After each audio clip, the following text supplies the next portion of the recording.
How to block user on Twitter. In order to block user on Twitter, you need to follow the steps. If you're sick and tired of seeing a post that you don't like it, and if you want to get rid of that following user on Twitter, then you could simply block the user and stop seeing the content as well. To do this, it's a very simple procedure. You open a Twitter app. Make sure that your application is completely up to date. Now then, to actually begin with, you want to go ahead and look for the user that you actually want to block.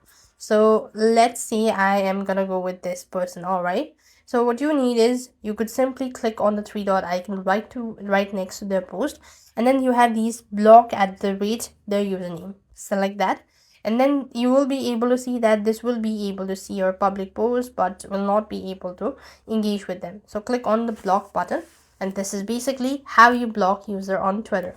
If you cannot find the person right on this section or the user on this section, you click the search bar, type in the username on the search bar or address bar, and then locate the user, and this way you'll be able to block user on Twitter. So that's the simple thing, you could do it. I hope the video was helpful. Make sure to like, share and subscribe. Thank you for watching. See you in the next video.